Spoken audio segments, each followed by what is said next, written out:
dnešnom videu vám ukážem týchto 5 hier, ktoré sa zdajú byť nesmrteľné. A stavím sa, že si ich aspoň raz za život hral. A ak nie, tak ma kľudne vyspamuj v komentároch. Čo nemení na fakte je, že tieto hry za celú dobu mali aj úpadky, ale aj riadne úspechy. No a mohli by sme sa vrhnúť hneď na prvú hru. A tým nebude nejaká iná hra než Team Fortress 2.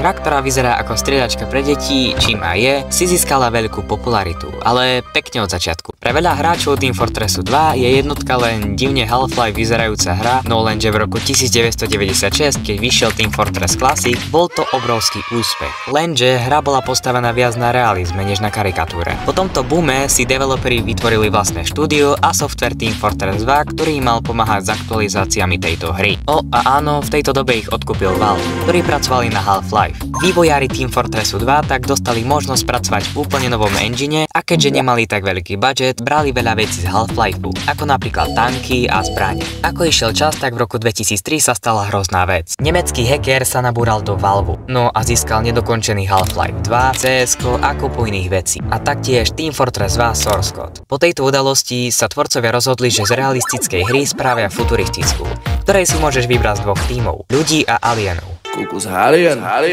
Nie alienov, ale alienov. Jo, a by the way, takto vyzeral Heavy. No a v roku 2007 vyšiel novo, tretíkrát prerobený Team Fortress 2. Hráči si tak museli znova zvykať na novú grafiku, no nemuselo prejsť ani veľa času a hra si získala vlastnú komunitu. Team Fortress 2 vyšlo na Steame v unikátnom bundli The Orange Box za $20 a obsahovala hry ako napríklad Half-Life, Portal a Team Fortress 2. Valve pravidelne vydával aktualizácie a hráčom sa to samozrejme páčilo. V roku 2017 vyšiel taký posledný veľký update s názvom Jungle Inferno. A prečo posledný? Lebo hra začala mať problém s botami. Tento problém si hráči všimli v roku 2020. Títo boti grifovali hru tým, že spamovali do chatu nadávky a využívali chyby v hre. Valve si tento problém všimol a tak dal lepšie protičíterské opatrenie. No ani to nepomohlo, lebo boti sa začali evolvovať. Hej, jak Pokémoni. Ale ja vás neklamem, len čítam to, čo mi ChatGPT poradil. No tento problém nemajú dokončený ani dodnes, lebo stále sa takíto boti vyskytujú v hrách. 16 rokov po premiére hra mala svoj rekordný počet hráčov v jednu dobu. Ale aby sme sa posunuli ku trochu väčším hrám, poďme sa pozrieť na prípad Fortniteu. Všetko to začalo tým, keď si v Severnej Karolíne Epic Games povedali, že chcú skombinovať Minecraft a Call of Duty Zombies.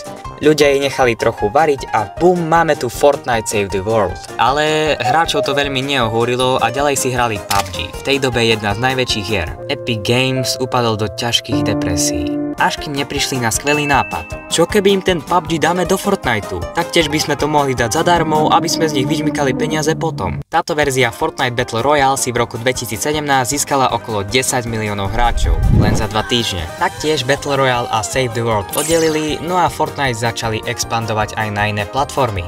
Okrem počítača ako mobil, Playko, Xbox a Nintendo. 6. decembra 2018 launchli Fortnite Creative a zaručil im ešte väčšiu hrateľnosť a legendárne klipy.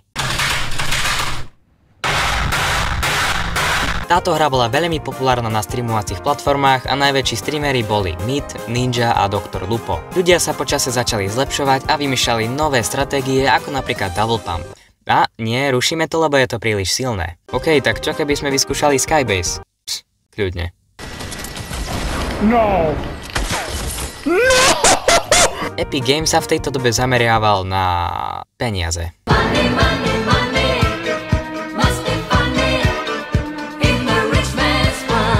Fortnite stúpal na popularite a sám určoval nové trendy, ako napríklad legendárny Flossdance. Zrazu je rok 2019 a máme tu veľkolepú udalosť. Fortnite World Cup, ktorý sa odohrával v New Yorku a už len na tomto štadióne to sledovalo cez 23 000 ľudí. No a výhercom sa stal, ako už každý vie, Bugha, ktorý v budúcnosti bude mať vlastný skin.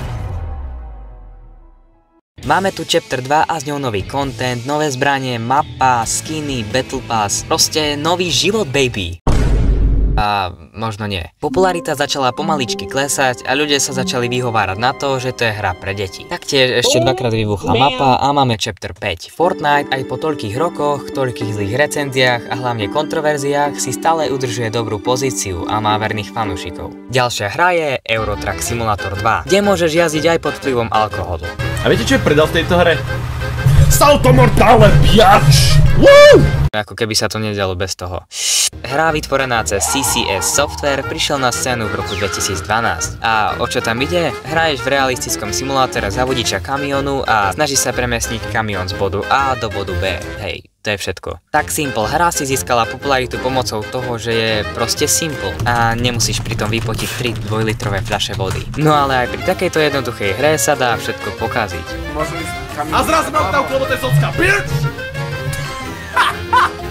Dobre, mierne som nenarazil do oktávky podľa plánu. Ale ak chceš robiť niečo viac, kľudne môžeš vyskúšať Terrariu. 2D sandbox hra, ktorá sa trošičku, no dobre, trochu viac podobá Minecraftu. Za týmto výtvorom stojí Relogic a taktiež ako Minecraft ponúka multiplayer a single player mód. Vieš tam stavať, ničiť, zabíjať, preskúmavať a mať magické predmety. Oficiálne vyšla v máji v roku 2011 a mala okolo 8000 hráčov, čo bolo celkom v čile. Ale ako išiel čas, popularitou padalo dole. A tak sa rozhodli dať hru aj na Playko, Xbox, Nintendo a dokonca aj na mobil. Keď ani to nepomohlo, v maji v roku 2020 vydali update, ktorý všetko zmenil, ktorý odštartoval na 9. výročie Terrarii a priniesol nový armor, outfity, maznačikov, zmenili vizuálne efekty, NPCčka, zbranie, rybarčenie, opravili bugy a veľa iných vecí. A ku podivu, nový rekord hráčov. Skoro 500 000 hráčov v jednu dobu. Potom developeri povedali, že updatey už vychádzať nikdy nebudú. Ale stále vychádzali až dodnes. Happy ending.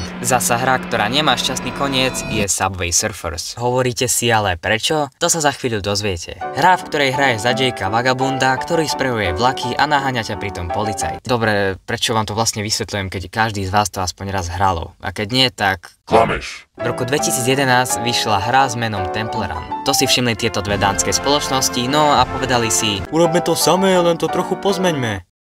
Ok. A o rok na to tu máme Subway Surfers. Nemuselo prejsť veľa času a hra sa stala najsťahovanejšou mobilnou hrou na celom svete.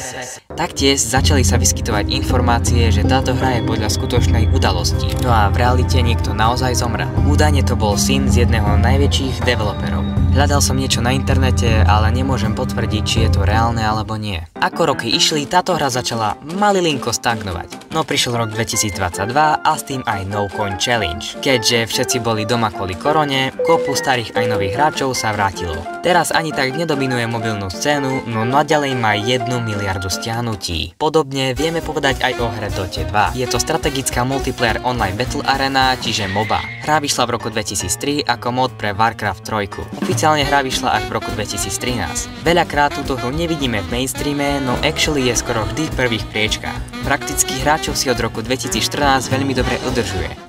Taktiež túto hru som v živote nehral, ale poznám ju od tejto pesničky.